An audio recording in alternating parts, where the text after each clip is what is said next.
Hey everybody, it is Sunday, Sunday, August 11th, yes, August 11th, 2019, Sunday fun day. You guys know what Sunday means. It means my long wait in the line. So last Sunday, I didn't tell you guys, but in my video, I told you I was in line waiting forever, blah, blah, blah. So get this. After 5.5 hours of waiting in line, as soon as I was about to cross, literally, like, I had 3 cars ahead of me left to cross. I get a message from my job, and they're like, restaurant's closing for the evening. We had a family emergency. It's a family-owned restaurant. We'll be closing for the night. Night staff, don't come in. So, I waited 5.5 hours to go to work and then be told I don't have to go to work. That was fantastic, let me tell you. Not only did I really need the fucking money, but I also waited for 5.5 hours. Got up early. Yeah, so that was super exciting. Anyways, so I kind of took a break there about Mexico. I made like a few videos about other random stuff, but I wanted to come back to Mexico. And I remember I wrote down, I'm a list person. I make lists for everything. So what did I want to talk about? Yes. Okay. So the first thing was I talked a little bit about like housing prices, stuff like that. So I already talked about the difference in rent and all that, whatever. So the housing is different because we use propane here. So like in the States we use electric stoves most of the time. I mean, sometimes I know some of them are gas, but everything here is gas. Gas stove, gas dryer, our water heater is propane, everything like that. So we have to have propane tanks. Some people have like the huge ones where the truck has to come and fill it up. Very rare. Most people have like the portable propane tanks that you have to go and take to the propane place and get it filled or whatever. So us personally, I have a propane tank for my stove and I have a propane tank for my dryer. As I told you guys before, or did I tell you? I don't know yet. I don't know if I told you in my specific situation, but we don't have running water in our house. So when it comes to taking shower and heating water, we use a Stinger. I don't remember if I put that in my video. I'll have to look back and see. So propane is what runs this bitch. Yeah, and then a lot of people don't even really use dryers. They do just the whole clothesline thing. So you'll see a lot of Mexican houses with the clotheslines and the clothes all hanging up, drying, whatever. You'll also see a lot of people that have clothes hanging outside their house to sell. A lot of people sell clothes here. If you're close to the border and you want cheap clothes, come to the border. But speak Spanish and try and have a Mexican with you, because I'm white, I get told higher prices than normal like Hispanic people. Me and my husband, we've gone to the Tianguis, and I've gone by myself and asked like, hey, how much is this? How much is this? You know, ¿cuántos por este? And then they're like, you know, 300, 400 pesos. Pero when my husband goes, they tell him 100, 200 pesos, you know. So it's 100, 200 pesos compared to what they're telling me, 300, 400 pesos. And sometimes it can be like a huge difference. And I'm like, what the fuck? People think in Mexico that when you're white, you're fucking loaded. Like, to be honest, what I've experienced, Hispanics are so good with their money. I feel like because a lot of them do come from poverty, they're more responsible with their money, so they save. They're so good at saving. So they say they're broke, but they'll really have like $1,000 in their bank account, and that's broke to them. But like me, like when I say I'm broke, I mean I'm literally broke. Like I have maybe a few bucks on me, period. I don't have a bank account. I don't have a savings account. I don't have bonds or stocks or whatever sitting anywhere. I have the shit that I own, and then I have the cash that's in my wallet. Like, for fucking real. It's funny because these people look at me like I'm like a dollar sign, and the truth of it is they probably have more money than I do. It's hilarious. For reals. So, yeah, be careful when you go shopping for shit. But clothes are a lot cheaper. You can get clothes here for like 50 cents, 25 cents. I know I've got a lot of this. They're used, but I mean, you can still find like Goodwill status, like good condition clothes that, you know, are 100. And even some of the new stuff, you can still get good deals on. So yeah, Mexico. So,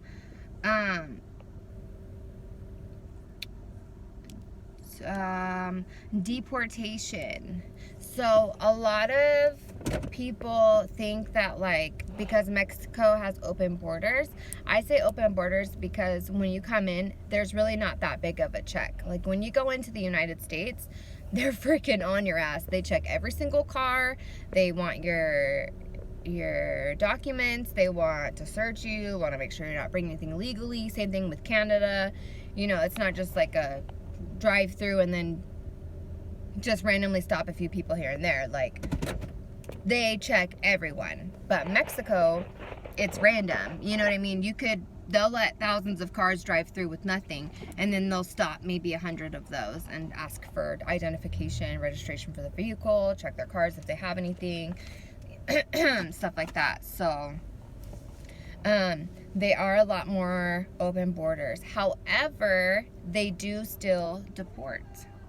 I know a lot of people come here from Nigeria, Honduras, what else? I don't know if they come here from Cuba. Maybe. I don't see why not. Where else? I feel like there's a place I'm missing. I can't think of it. But not everybody is here from Mexico. People do come, and they do get deported. Especially, I know a lot of Honduran. I don't know if everybody heard about the big, like, Honduran movement where, like, thousands of Hondurans came and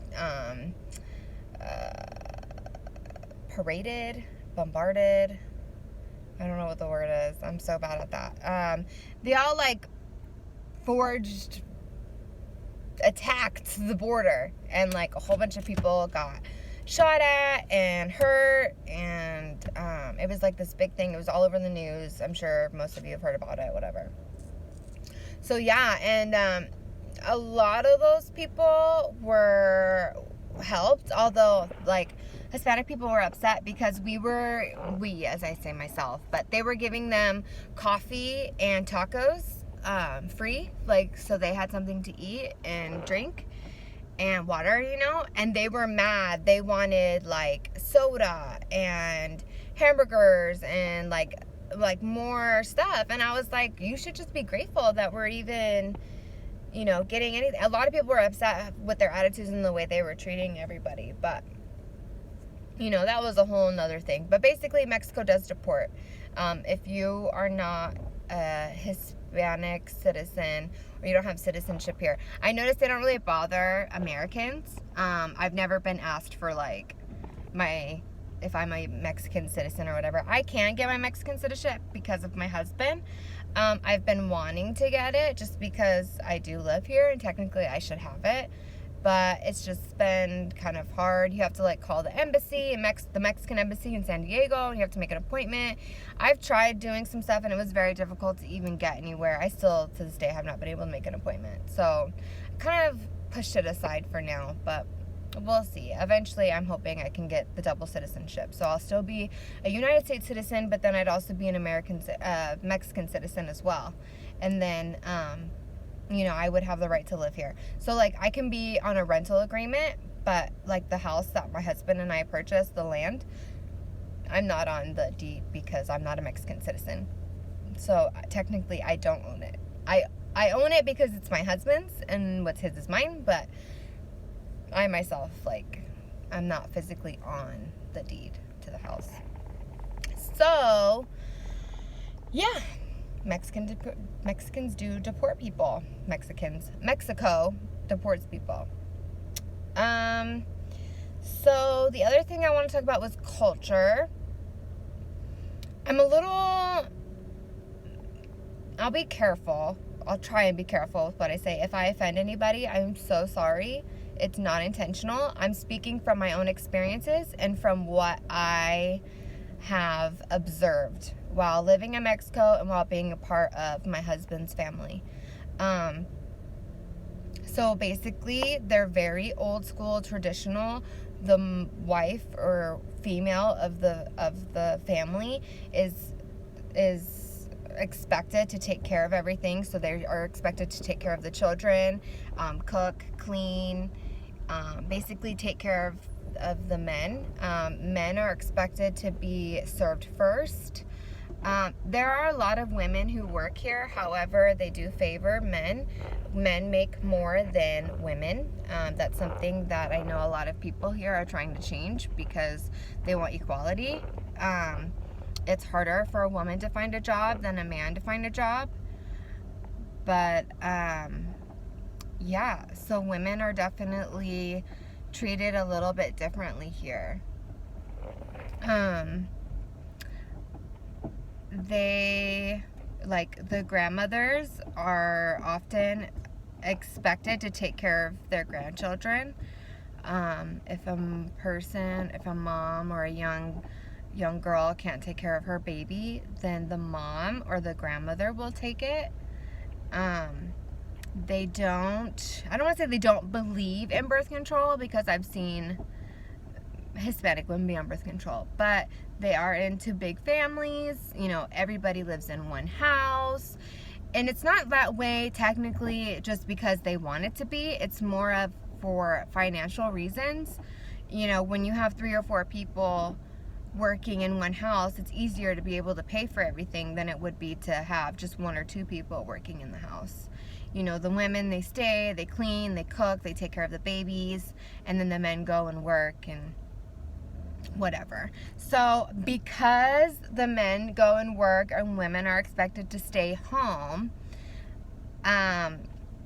Sanchas are very popular here. I don't want to say that it's okay, because I know that if a Latina finds out that you're cheating on her, she will go crazy just like any other woman.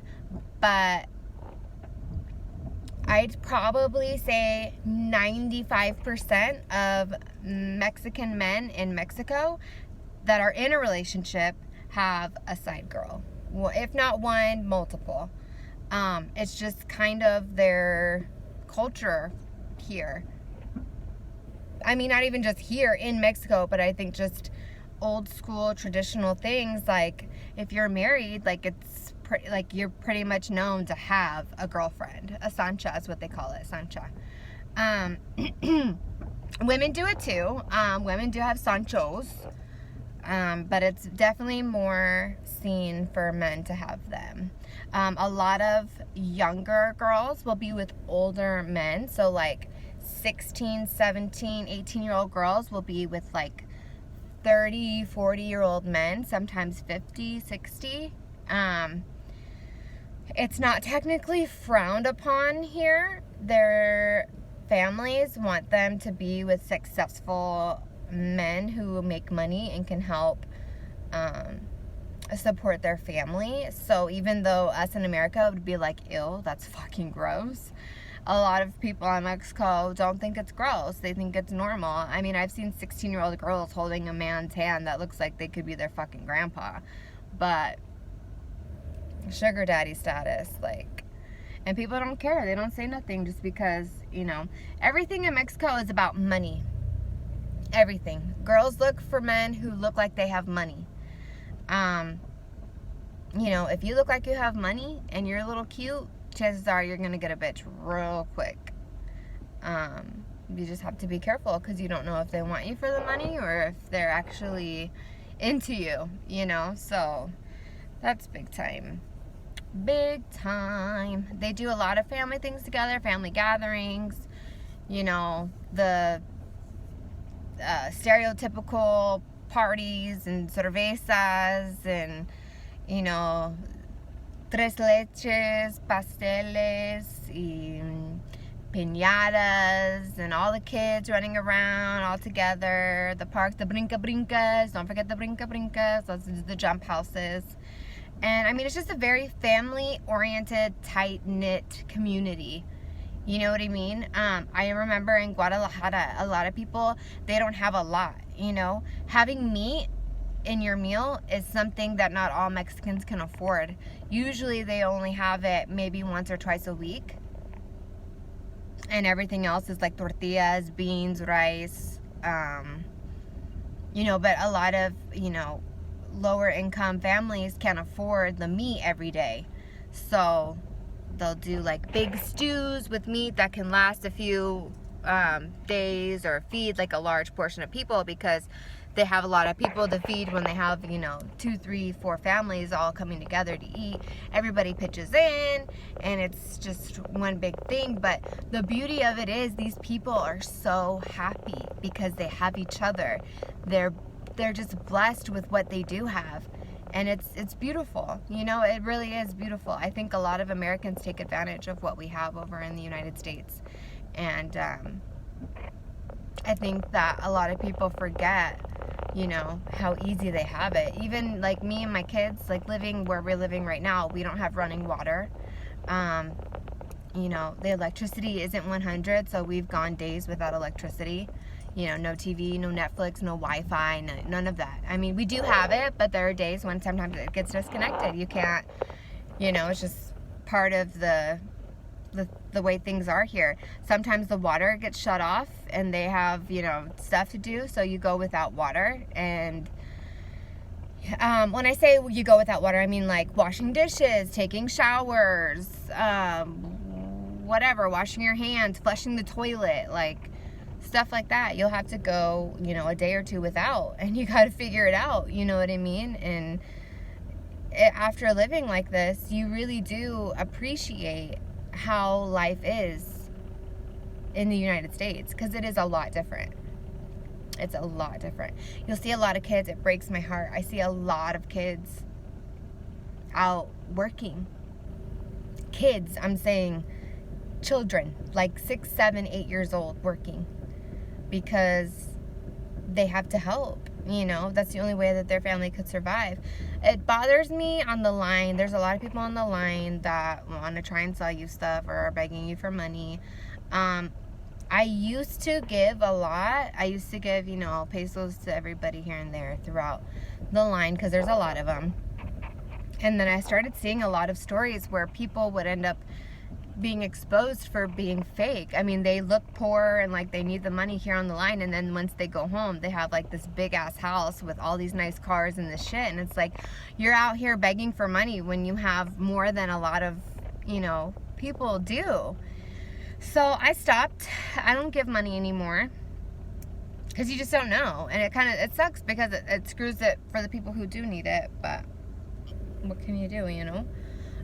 It makes me mad. A lot of people will use their kids, and I'm saying 2, 3 years old babies. They'll have babies out here in their strollers or holding them like in those little pack things, you know, and they're walking around with their kids all bundled up, and it's freaking 90 degrees outside, and you have your kid bundled up because you're outside, and they're bored as fuck, I'm sure. Like, they just want to go to a park and play or whatever, you know, and they're here on the line with a cup asking everybody for money. Like, that's fucked up. Like, I would never do that to my kids. I would do whatever I needed to do to support them, but I would never make my kids go and beg for money. Like, I couldn't do that. I couldn't do that to them. I couldn't do that to myself. I would feel like a failure as a parent.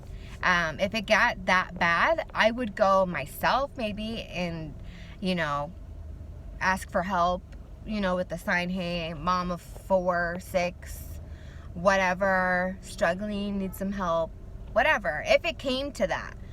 But, I mean, I would sell everything I had. I would, you know, I always try and make sure I have a job. If I don't have a job, I'm looking for a job, or I'm trying to do something that I can make money off of, whether it's getting stuff for free and selling it, or, you know, whatever. I would do whatever I needed to do for my kids, and I would never make them, you know, go out and beg for money, ever. So that makes me really sad, because they're supposed to be kids and just enjoy being kids. They shouldn't have to be worrying about paying things and making money and surviving. I don't feel like that's something a child should have to endure. So, yeah, that's a little bit more about Mexico. Sorry. I'm bored. I'm actually about to cross, you guys. I only have a few more cars. Yay! What time is it? Sorry. 2:20. It's 2:20. I got in line at 9:45. No, like 9:55. I'll just say 10 a.m. So 10, 11, 12, 1, 2. So 4.5 hours. 4.5 hours I've been in line. Last week I crossed in 5.5. The week before that it was 7.5. So it's going down. It's going down a little bit. So hip hip hooray. I'll have time to go to the store and get some stuff for my children. My children start school on Monday. Well, 2 of them do. The last one doesn't start until the 22nd. But I got to go get them some binders and stuff. So wish me luck. I think I'll have time now. And some eyelashes, because my eyes look retarded and I ran out of mascara. Don't you hate that when you run out of mascara? I'm so broke I can't go buy it, but I can go buy a $1 pair of eyelashes. I don't like the $1 mascara because it sucks. I really like that Maybelline. They're only like $5 or $6, so I'll hopefully be able to buy one soon. But work has sucked lately. Like, so dead. I can't even make $100. I haven't made $100 in over a week. You know how bad that is? Thank God I'm getting paid, but it's already gonna be gone. As soon as I get that paycheck, it's gone. Gone. Sucks. Well, I hope everybody enjoys their Sunday. Have fun. Enjoy your time with your family. Be grateful for what you have. And I'll talk to you guys later. Bye.